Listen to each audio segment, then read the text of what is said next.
नमस्कार सभी साथियों को। हिंदी साहित्य की क्लास में आप सभी का स्वागत करती हूँ, अभिनंदन करती हूँ। और आज के सत्र की परिचर्चा को शुरू करते हैं। आज हम जो कहानी पढ़ेंगे,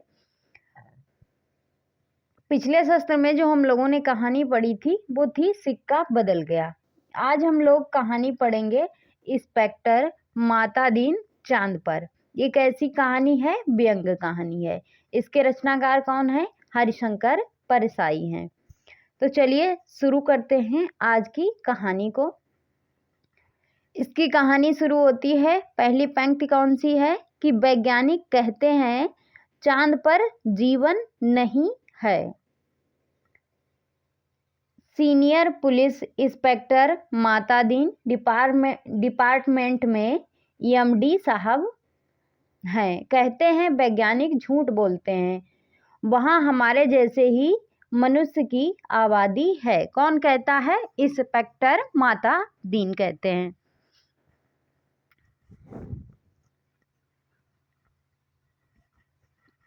विज्ञान ने हमेशा इंस्पेक्टर माता दीन से मात खाई है। फिंगरप्रिंट विशेषज्ञ कहता रहता है, छुरे पर पाए गए निशान मुलजिम की अंगुलियों के नहीं हैं, पर माता दीन उसे सजा दिलवा ही देते हैं। ऐसे हैं इंस्पेक्टर माता दीन। माता दीन कहते हैं ये वैज्ञानिक जो हैं केस का पूरा इन्वेस्टिगेशन नहीं करते हैं। उन्होंने चांद का उजला हिस्सा देखा है और कह दिया कि वहाँ जीवन नहीं है। इस तरह से बात करते हैं इंस्पेक्टर माता दीन। उसके बाद मैं चांद का अंधेरा हिस्सा देखकर आया हूँ, वहाँ मनुष्य जाति है। ये बात कहते हैं माता दीन। यह बात सही है क्योंकि अंधेरे पक्ष के माता दीन माहिर माने जाते हैं। पूछा जाएगा इंस्पेक्टर माता दीन चांद पर क्यों गए थे? टूरिस्ट की हैसियत से या किसी फरार अपराधी को पकड़ने नहीं, वे भारत की तरफ से सांस्कृतिक आदान प्रदान के अंतर्गत गए थे। चांद सरकार ने भारत सरकार को, जो चांद की सरकार थी उसने भारत सरकार को लिखा था कि यह हमारी सभ्यता बहुत आगे बढ़ी है, पर हमारी पुलिस में पर्याप्त क्षमता नहीं है। वह अपराधी का पता लगाने और उसे सजा दिलाने में अक्सर सफल नहीं होती है। सुना है आपके यहाँ रामराज है। क्या है? रामराज है। मेहरबानी करके पुलिस अफसर को भेज दो जो हमारी पुलिस को शिक्षित कर दे। ये बात पत्र में लिखी थी। उसके बाद गृह मंत्री ने सचिव से कहा किसी आईजी को भेज दो। तो सचिव ने क्या कहा कि नहीं सर, आईजी नहीं भेजा जा सकता है, प्रोटोकॉल का सवाल है। चांद हमारा एक क्षुद्र उपग्रह है, आईजी के रैंक के आदमी को नहीं भेजेंगे, किसी सीनियर इंस्पेक्टर को भेज देता हूँ। ये बात सचिव कहते हैं। उसके बाद तय किया गया कि हजारों मामलों के इन्वेस्टिगेशन ऑफिसर सीनियर कौन करता था? इंस्पेक्टर माता दीन करता था। तो इंस्पेक्टर माता दीन को ही भेज दिया जाए। चांद सरकार को लिखा गया कि आप माता दीन को लेने के लिए पृथ्वीयान भेज दीजिए। पुलिस मंत्री ने माता दीन को बुलाकर कहा कि तुम भारतीय पुलिस की उज्जवल परंपरा के दूत की हैसियत से जा रहे हो। ऐसा काम करना कि सारे अंतरिक्ष में डिपार्टमेंट की ऐसी जय जयकार हो कि पीएम यानी प्रधानमंत्री को भी सुनाई पड़ जाए। माता दीन की यात्रा का दिन आ गया। एक यान अंतरिक्ष अड्डे पर उतरा। माता दीन सबसे विदा लेकर यान की तरफ बढ़े। वे धीरे धीरे कहते जा रहे थे कि प्रविश नगर की जो सब काजा, हृदय राखी कौशलपुर राजा। यान के पास पहुंचकर माता दीन ने मुंशी अब्दुल गाफूर को पुकारा। मुंशी गाफूर ने एड़ी मिलाकर सैल्यूट फटकारा। बोला, जी पिकटेसा, FIR रख दी है। जी पिक्टेसा और रोज नमचे का नमूना। जी पैक्सा। वे यान में बैठने लगे। हवलदार बलभद्र को बुलाकर कहा, हमारे घर में जक्की की बखत अपने खटला यानी पत्नी को मदद के लिए भेज देना। भल्दर ने कहा, जी पैक्सा। गाफूर ने कहा, आप बेफिक्र रहें पैक्सा, मैं अपने मकान को भेज दूंगा, यानी अपनी पत्नी को आपके भेज दूंगा खिदमत के लिए। माता दीन ने यान के चालक से पूछा कि ड्राइविंग लाइसेंस है?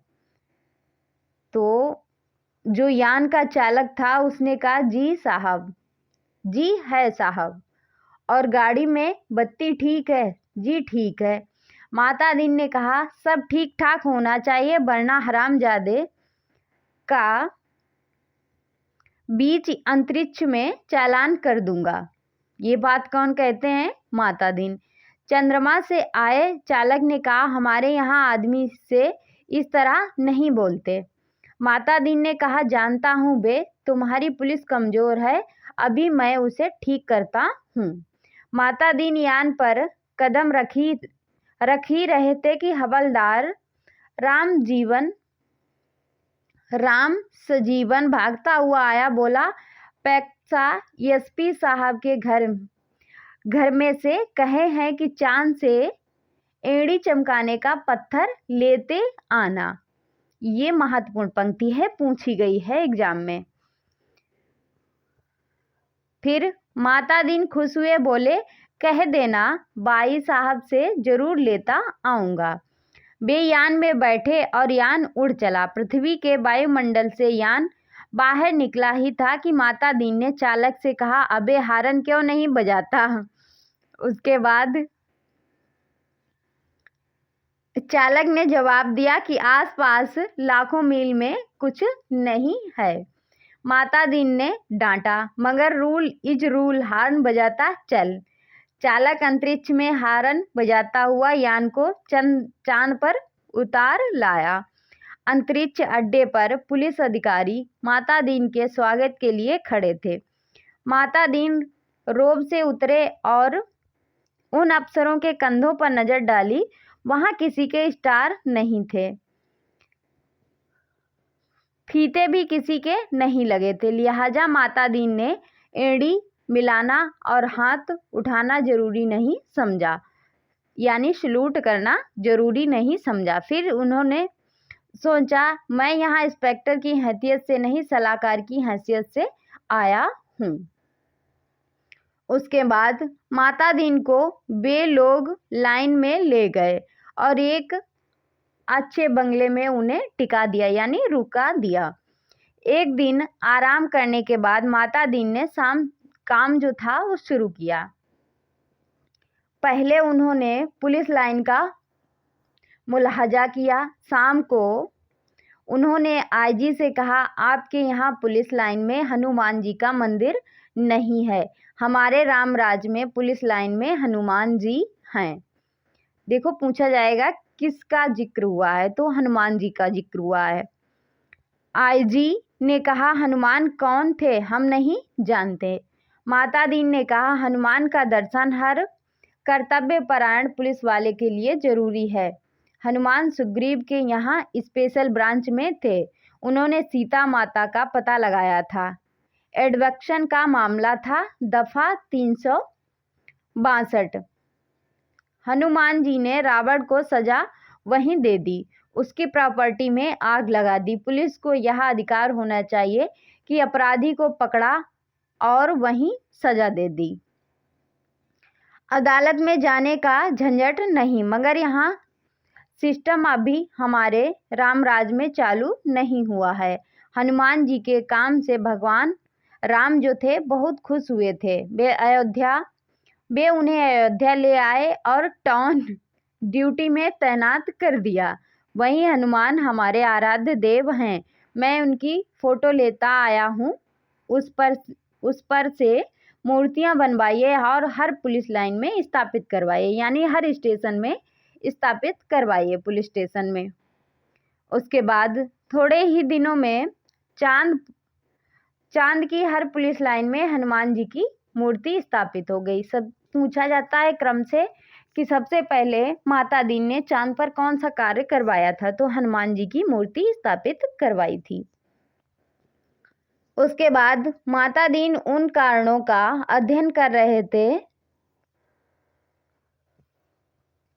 जिनसे पुलिस लापरवाह और अलाल हो गई थी। वहां अपराधों पर ध्यान नहीं देती, कोई कारण नहीं मिल रहा था। एकाएक उनकी बुद्धि में एक चमक आई। उन्होंने मुंशी से कहा, जरा तनख्वाह का रजिस्टर बताओ। तनख्वाह का रजिस्टर देखा तो सब समझ गए कि कारण पकड़ में आ गया। शाम को उन्होंने पुलिस मंत्री से कहा, मैं समझ गया हूं कि आपकी पुलिस मुस्तैद क्यों नहीं है। आप इतनी बड़ी तनख्वाहें देते हैं, इसीलिए सिपाही को 500 और थानेदार को 1000। ये क्या मजाक है? यानी थानेदार को 500 रुपए दो, सिपाही को 500 और थानेदार को 1000। आखिर पुलिस अपराधी को क्यों पकड़े? हमारे यहाँ सिपाही को 100 और इंस्पेक्टर को 200 रुपए मिलते हैं। वे 24 घंटे जुर्म की तलाश करते हैं और आप तनख्वाहें फौरन घटाइए। पुलिस मंत्री ने कहा, मगर या तो अन्याय होगा, अच्छा वेतन नहीं मिलेगा तो वे काम क्यों करेंगे? माता दीन ने कहा, इनमें कोई अन्याय नहीं। आप देखेंगे कि पहली घटी तनख्वाह मिलते ही आपकी पुलिस की मनोवृत्ति में क्रांतिकारी परिवर्तन हो जाएगा। उसके बाद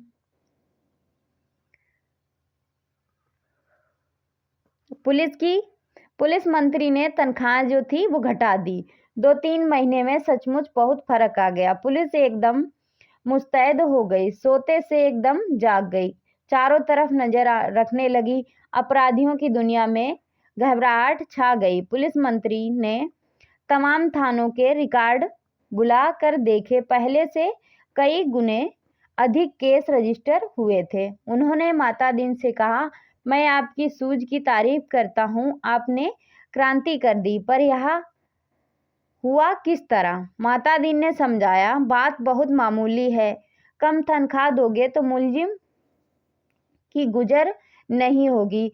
100 रुपए में सिपाही बच्चों को पाल नहीं सकता है। 200 में इंस्पेक्टर ठाट बाट नहीं मेंटेन कर सकता है। उसे ऊपरी आमदनी करनी ही पड़ेगी उसके लिए। तो फिर और ऊपरी आमदनी तभी होगी जब अपराधी को पकड़ा जाएगा। गरज कि यह वह अपराधों पर नजर रखेगा, सचेत, कर्तव्यपरायण और मुस्तैद हो जाएगा। हमारे रामराज के स्वच्छ और समक्ष प्रशासन का यही रहस्य है। चंद्रलोक में इस चमत्कार की खबर फैल गई। लोग माता दीन को देखने आने लगे कि वह आदमी कैसा है जो तनख्वाह कम करके सक्षमता ला देता है। पुलिस के लोग भी खुश थे। वे कहते, गुरु आप इधर ना पधारते तो हम सभी कोरी तनख्वाह से ही गुजर करते रहते। सरकार भी खुश थी कि मुनाफे का बजट बनने वाला था। उसके बाद आधी समस्या हल हो गई। पुलिस अपराधी पकड़ने लगी थी। अब मामले की जांच विधि में सुधार करना रह गया था। अपराधी को पकड़ने के बाद उसे सजा दिलाना। माता दीन इंतजार कर रहे थे कि कोई बड़ा केस हो जाए तो नमूने के तौर पर उसका इन्वेस्टिगेशन शुरू करें। एक दिन आपसी मारपीट में एक आदमी मारा गया। माता दीन ने कोतवाली में आकर बैठ गए और बोले, नमूने के लिए इस केस का इन्वेस्टिगेशन मैं करता हूँ, आप लोग सीखिए। यह कत्ल का केस है। कत्ल के केस में एविडेंस बहुत पक्का होना चाहिए, यानी सबूत जो हैं वो बहुत पक्के होने चाहिए। कोतवाल ने कहा, पहले कातिल का पता लगाया जाए, तभी तो एविडेंस इकट्ठा किया जाएगा। माता दीन ने कहा, नहीं, उल्टे मत चलो, पहले एविडेंस देखो, क्या कहीं खून मिला किसी के कपड़ों पर या और कहीं। इंस्पेक्टर माता दीन ने कहा, हाँ, मरने वाले तो भाग गए थे, यानी जो मारने वाले थे वो तो भाग गए थे। मृतक सड़क पर बेहोश पड़ा था। एक भला आदमी वहां रहता है, उसने उठाकर अस्पताल भेजा। उस भले आदमी के कपड़ों पर खून के दाग लग गए हैं। माता दीन ने कहा, उसे फौरन गिरफ्तार करो। कोतवाल ने कहा, मगर उसने तो मरते हुए आदमी की मदद की है, तो उसे कैसे गिरफ्तार करें। माता दीन ने कहा, यह सब ठीक है, पर तुम खून के दाग ढूंढने ढूंढने और कहाँ जाओगे? जो एविडेंस मिल रहा है उसे तो कब्जे में करो। उसके बाद वहाँ भला आदमी पकड़कर बुलवा लिया गया। उसने कहा, मैंने तो मरते आदमी को अस्पताल भिजवाया था, मेरा क्या कसूर है? पर ठहरे माता दीन, चांद की पुलिस उसकी बात से एकदम प्रभावित हुई। माता दीन प्रभावित नहीं हुए। सारा पुलिस महकमा उत्सुक था कि अब माता दीन क्या तर्क निकालते हैं। माता दीन ने उससे कहा, पर तुम झगड़े की जगह गए क्यों? जहाँ पे झगड़ा हो रहा था, तुम वहाँ गए क्यों? जिस व्यक्ति ने जान बचाई उसी से। उसने जवाब दिया कि मैं झगड़े की जगह नहीं गया, मेरा वहाँ मकान है, झगड़ा मेरे मकान के सामने हुआ। अब फिर माता दीन की प्रतिभा की परीक्षा थी कि सारा महकमा उत्सुक देख रहा था। माता दीन ने कहा, मकान तो ठीक है, पर मैं पूछता हूँ, झगड़े की जगह जाना ही क्यों? उसके बाद माता दीन, इस तर्क का कोई जवाब नहीं था। वह बार बार कहता, मैं झगड़े की जगह नहीं गया था, मेरा वही मकान है। माता दीन उससे जवाब देते, सो ठीक है, पर झगड़े की जगह जाना ही क्यों?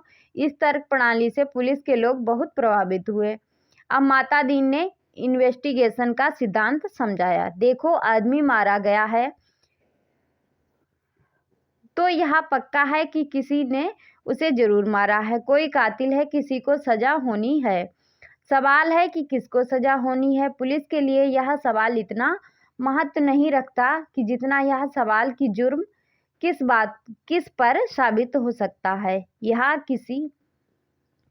या किसी पर भी साबित होना चाहिए। कत्ल हुआ है तो किसी मनुष्य को सजा होगी, मरने वाले को होती है या बेकसूर को। यहाँ आपने सोचने की बात नहीं है, अपने सोचने की बात नहीं है।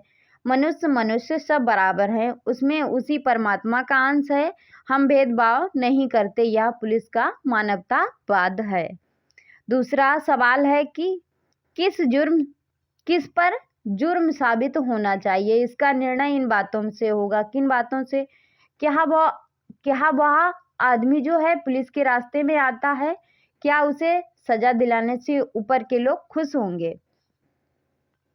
उसके बाद माता दीन को बताया गया कि वह आदमी भला है, पर पुलिस अन्याय करे तो विरोध करता है। जहां तक ऊपर के लोगों का सवाल है, वह वर्तमान सरकार की विरोधी राजनीति वाला है। माता दीन ने टेबल ठोक कर कहा, फर्स्ट क्लास केस, पक्का एविडेंस और ऊपर का सपोर्ट। एक इंस्पेक्टर ने कहा, पर हमारे गले यह बात नहीं उतरती है कि एक अपराध भले आदमी को सजा दिलाई जाए। माता दीन ने समझाया, देखो, मैं समझा चुका हूँ कि उसमें उसी ईश्वर का अंश है। सजा इसे हो या कातिल को, फांसी पर तो ईश्वर ही चढ़ेगा। फिर तुम्हें कपड़ों पर जो है खून मिल रहा है ना, ये एविडेंस काफी है। इसे छोड़कर तुम कहाँ खून ढूंढते फिरोगे? तुम तो भरो FIR। उसके बाद माता दीन ने FIR भरवा दी, वक्त जरूरत के लिए जगह खाली छुड़वा दी। दूसरे दिन पुलिस कोतवाल ने कहा, गुरुदेव, हमारी तो बड़ी आफत है। तमाम भले आदमी आते हैं और कहते हैं कि उस बेचारे बेकसूर को क्यों फंसा रहे हो। तो चंद्रलोक में कभी नहीं हुआ। बताइए हम क्या जवाब दें, हम तो बहुत शर्मिंदा हैं। पर माता दीन ने क्या कहा? माता दीन ने कोतवाल से कहा कि घबराओ मत, शुरू शुरू में इस काम में आदमी को शर्म आती है, आगे तुम्हें बेकसूर छोड़ने में शर्म आएगी। हर चीज का जवाब है। अब आपके पास जो आए उससे कह दो, हम जानते हैं वह निर्दोष है, पर हम क्या करें, यह सब ऊपर से हो रहा है। कोतवाल ने कहा, तभी वे एसपी के पास जाएंगे। माता दीन बोले, एसपी भी कह देंगे कि ऊपर से हो रहा है, तब वे आईजी के पास शिकायत लेके जाएंगे। तो उसने कहा कि आईजी भी कह देंगे ये सब ऊपर से हो रहा है। तब वे लोग पुलिस मंत्री के पास पहुंचेंगे, तो पुलिस मंत्री भी कह देंगे भैया मैं क्या करूं, या सब ऊपर से हो रहा है।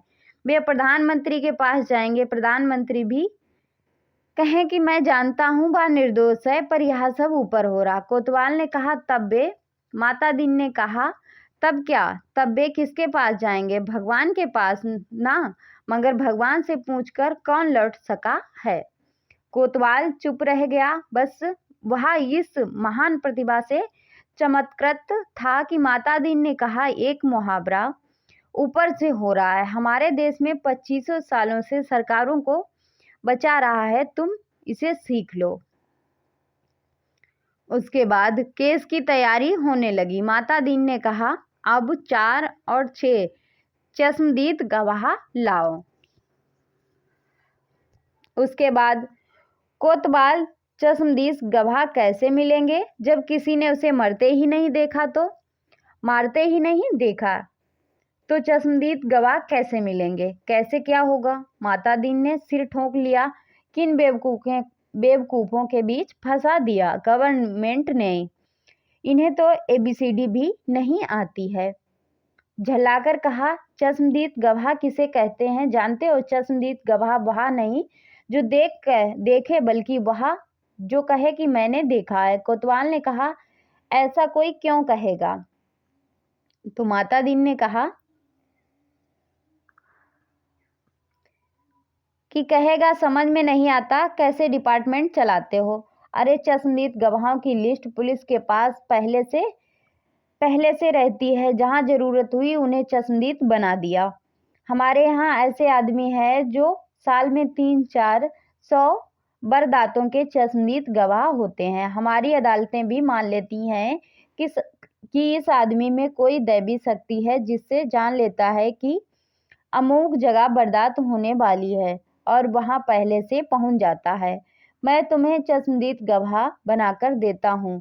8-10 उठाईगीरों को बुला लाओ जो चोरी, मारपीट, गुंडागर्दी करते हों, जुआ खेलते हों या शराब उतारते हों। दूसरे दिन शहर के 8-9 नवरत्न कोतवाली में हाजिर करो।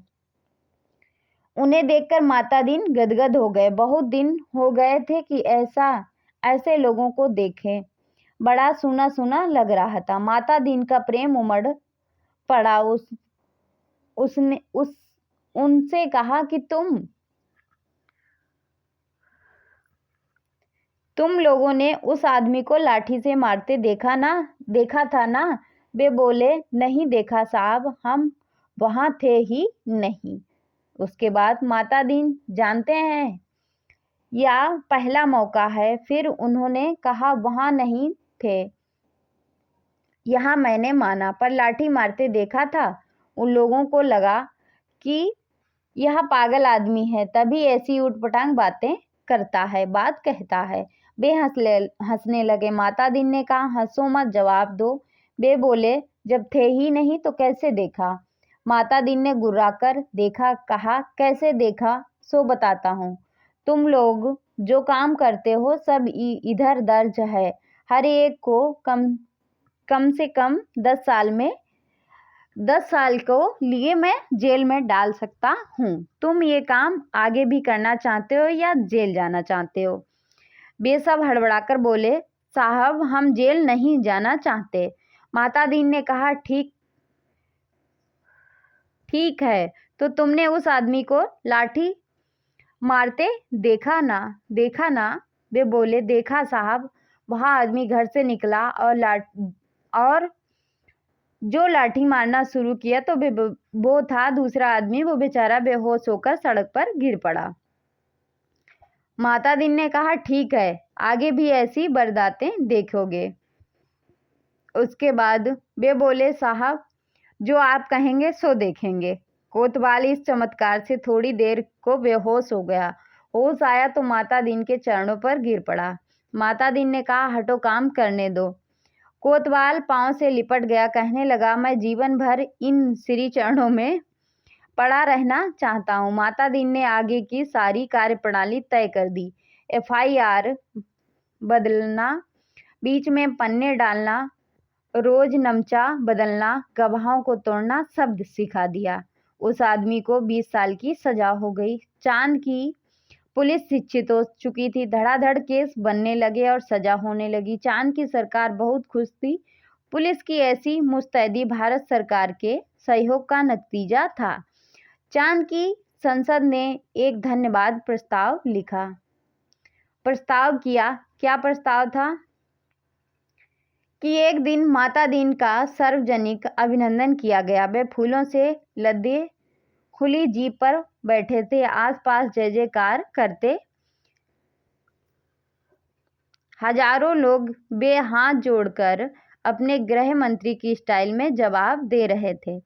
जिंदगी में पहली बार ऐसा कर रहे थे, इसीलिए थोड़ा अटपटा लग रहा था। 26 साल पहले पुलिस में भर्ती होते वक्त किसने सोचा था कि एक दिन दूसरे लोक में ऐसा अभिनंदन होगा। वे पछताए, अच्छा होता कि इस मौके के लिए कुर्ता, टोपी और धोती ले आता। उसके बाद कि भारत के पुलिस मंत्री टेलीविजन पर बैठे यह दृश्य देख रहे थे और सोच रहे थे, मेरी सद्भावना यात्रा के लिए वातावरण बन गया। कुछ महीने निकल गए। एक दिन चांद की संसद का विशेष अधिवेशन बुलाया गया। बहुत तूफान खड़ा हुआ। गुप्त अधिवेशन था, इसीलिए रिपोर्ट प्रकाशित नहीं हुई, पर संसद की दीवारों से टकराकर कुछ शब्द बाहर आए। सदस्य गुस्से से चिल्ला रहे थे, कोई बीमार बाप का इलाज नहीं कराता, डूबते बच्चों को क्यों कोई नहीं बचाता, जलते मकान की आग कोई नहीं बुझाता, आदमी जानवर से बेबत्तर हो गया है, सरकार फौरन इस्तीफा दे। उसके बाद दूसरे दिन चांद के प्रधानमंत्री ने माता दीन को बुलाया। माता दीन ने देखा वे एकदम बूढ़े हो गए थे। लगा ये कोई रात सोए नहीं। रुआसे होकर प्रधानमंत्री ने कहा, माता दीन, हम आपके और भारत सरकार के बहुत आभारी हैं। आप अब कल देश वापस लौट जाइए। माता दीन ने कहा, मैं तो टर्म खत्म करके ही जाऊंगा। प्रधानमंत्री ने क्या कहा, आप बाकी टर्म का वेतन ले जाइए, डबल ले जाइए, तिबल ले जाइए, लेकिन आप जाइए। माता दीन ने कहा, हमारा सिद्धांत है, हमें पैसा नहीं, काम प्यारा है। आखिर चांद के प्रधानमंत्री ने भारत के प्रधानमंत्री को एक गुप्त पत्र लिखा। चौथे दिन माता दीन को वापस लौटने के लिए अपने IG का ऑर्डर मिल गया। उन्होंने SP साहब के घर के लिए एड़ी चमकाने का पत्थर यान में रखा और चांद से विदा हो गए। उन्हें जाते देखकर पुलिस वाले रो पड़े। उसके बाद में बहुत अरसे तक यह रहस्य बना रहा कि आखिर चांद में ऐसा क्या हो गया कि माता दीन को इस तरह एकदम लौटना पड़ा। चांद के प्रधानमंत्री ने भारत के प्रधानमंत्री को क्या लिखा था। एक दिन वह पत्र खुल ही गया। उसमें क्या लिखा था कि इंस्पेक्टर माता दीन की सेवाएं हमें प्रदान करने के लिए अनेक धन्यवाद, पर अब आप उन्हें फौरन बुला लें। हम भारत को मित्र देश समझते थे, पर आपने हमारे साथ शत्रुवत व्यवहार किया। हम भोले लोगों से अपने विश्वासघात किया है। ये जो था पत्र में लिखा था। उसके बाद आपके माता दीन ने हमारी पुलिस को जैसा कर दिया, उसके नतीजे ये हुए हैं। कोई आदमी किसी मरते हुए आदमी के पास नहीं जाता, इस डर से कि वह कल कत्ल के मामले में फंसा दिया जाएगा। बेटा बीमार बाप की सेवा नहीं करता, वह डरता है कि बाप मर गया तो उस पर कहीं हत्या का आरोप न लग जाए। घर जलते रहते हैं और कोई बुझाने नहीं जाता है। डरता है कि उस पर आग जलाने का जुर्म कायम न कर दिया जाए। बच्चे नदी में डूबते रहते हैं और कोई उन्हें बचाता नहीं है, उस डर से कि उस बच्चे को डुबाने का आरोप उस पर न लगा दिया जाए। सारे मानवीय संबंध समाप्त हो रहे हैं। माता दीन ने हमारी आदि संस्कृति नष्ट कर दी है। अगर वे यहाँ रहेंगे तो पूरी संस्कृति नष्ट कर दी देंगे। उन्हें फौरन राम राज्य में बुला लिया जाए। ये जो था पत्र में लिखा था। तो ये था आज का हमारा शस्त्र जो था इंस्पेक्टर माता दीन चांद पर। ये थी कहानी हमारी। फिर आज के शस्त्र को हम यहीं पे समाप्त करते हैं। मिलते हैं अगले शस्त्र में, तब तक के लिए जय हिंद।